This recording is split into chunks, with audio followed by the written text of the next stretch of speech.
سیدنا شفیعنا مولانا محمد مبارک وسلم۔ تھوڑا سا میں درود کا فضائل میں بھی میں بتا دوں، چونکہ آپ لوگ بھی کہیں گے پتا نہیں یہ مولانا لوگ بار بار درود کیوں پڑھاتے ہیں، درود کیوں پڑھاتے ہیں۔ ہمارے اور آپ کے نبی، نبیوں کے نبی جناب محمد رسول اللہ صلی اللہ علیہ وسلم نے فرمایا، توجہ سے ذرا سنیں گے، 10 منٹ 15 منٹ توجہ سنیں گے۔ پیارے آقا جناب محمد رسول اللہ صلی اللہ علیہ وسلم نے فرمایا کہ میرا جو بھی امتی میرے اوپر درود پڑھے گا اس پر اللہ کی طرف سے 4 انعام ہیں، اللہ کی طرف سے 4 انعام ہیں۔ پیارے آقا نے فرمایا کہ پہلا انعام یہ ہے جو میرے اوپر درود پڑھے گا، پہلا انعام یہ ہے کہ وہ شخص مومن بن کے جیے گا اور مومن بن کے مرے گا اور موت کے وقت کلمہ نصیب ہوگا۔ کم بڑی نعمت ہے، مومن بن کر جی لینا، مومن بن کے مر لینا اور مرتے وقت کلمہ نصیب ہو جانا، کم بڑی انعام اللہ کی طرف سے جو ان کے محبوب کے اوپر درود پڑے گا۔ پہلا انعام نہ پیارے آقا نے فرمایا کہ جو میرا امتی میرے اوپر درود پڑھے گا پہلا انعام یہ ہے کہ وہ مومن بن کے جیے گا، مومن بن کے مرے گا اور موت کے وقت کلمہ نصیب ہوگا، پہلا انعام۔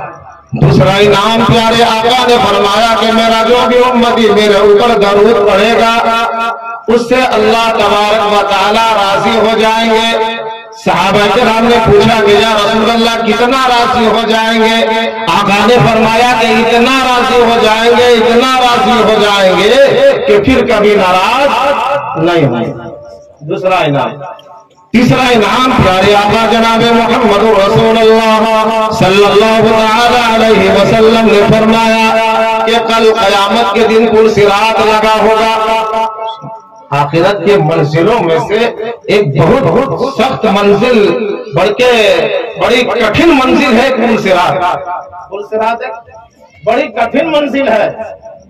فرمایا کہ 1500 سال کا راستہ ہے، 500 سال جو ہے چڑھائی ہے، 500 سال اتار ہے، 500 سال برابری ہے اور تلوار سے زیادہ تیز ہے اور بال سے زیادہ باریک ہے اور نیچے جہنم کی آگ ہے۔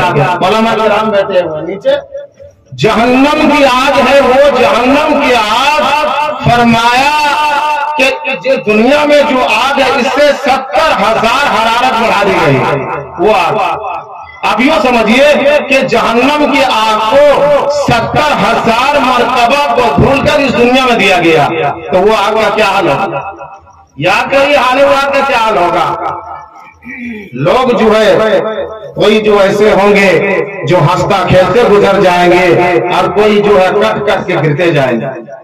پیارے آقا نے فرمایا کہ میرے اوپر جو درود پڑھے گا وہ تیسرا انعام یہ ہوگا کہ کل پرصراط کے دن کسی طرح کے اس کے اندر جو ہے خوف نہیں ہوگا، 14ویں چاند کی طرح اس کا چہرہ چمکتا ہوگا اور ہنستا کھیلتا ہوا پرصراط سے گزر جائے گا۔ آخری انعام پیارے آقا نے فرمایا کہ جو میرے اوپر درود پڑے گا تو چوتھا انعام یہ ہے کہ اس کا ہاتھ میرے مبارک ہاتھ پہ ہوگا یا میرا مبارک